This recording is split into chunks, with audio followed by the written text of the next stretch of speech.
before he had lifted the bar. Edwin looked to his champion, arching an eyebrow at the interruption. "You are right, of course," said Bassus. "But let us arm ourselves first. We know nothing of what awaits us beyond the walls of Yeffrin's hall." Edwin nodded.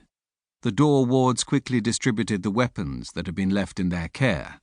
A hall crammed with drunken warriors carrying swords and seaxes was not wise, hence the precaution.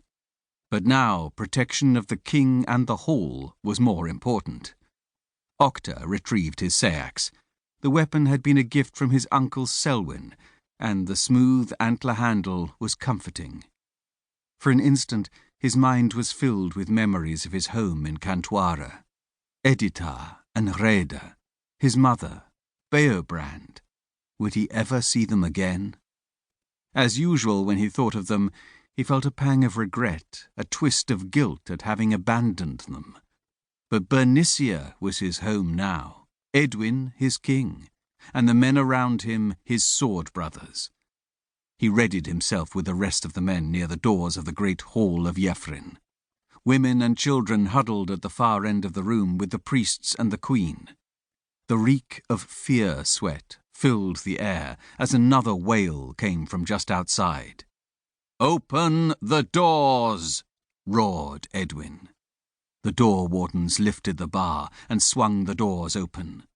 Cold night air cut into the hall's muggy warmth like an icicle plunged into pliant flesh. For a moment, nobody breathed. The hall was silent, all eyes staring into the utter blackness of the night. Then, stepping out of the dark and into the frame of the doorway, came a vision from nightmare.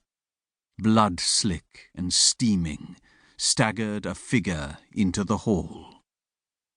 The men stepped back, without thinking, wishing to be distanced from this ghoul. The women gasped.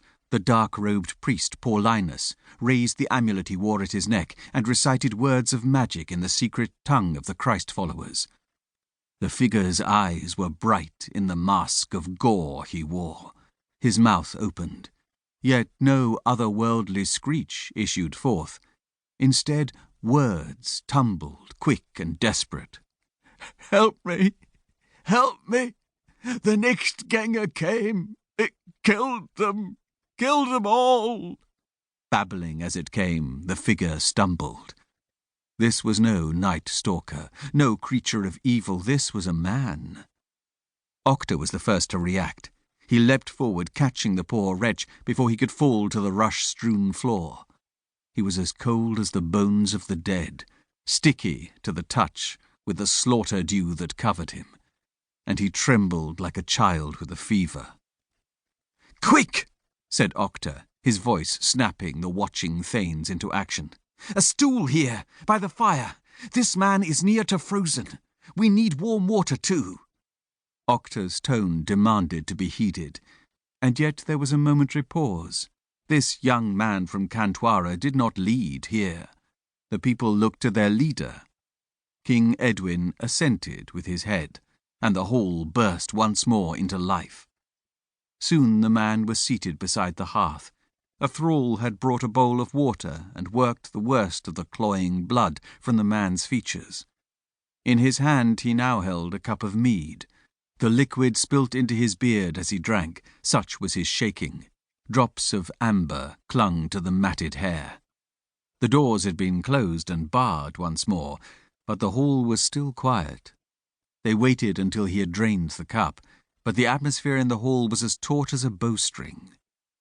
Edwin stepped forward, nodding to Octa as he passed. In his hands he held a bearskin. He made to drape the fur over the man, who still shook terribly. The man recoiled as if burnt, shying away from the king. "Easy now," said Edwin, his voice soothing, as one who addresses a scared animal. "I am your king. I mean you no harm. This is the skin of a great bear that I killed years ago. It will warm you." Edwin saw something in the man's expression. Understanding dawned. "This bear is long dead, killed by my own hand."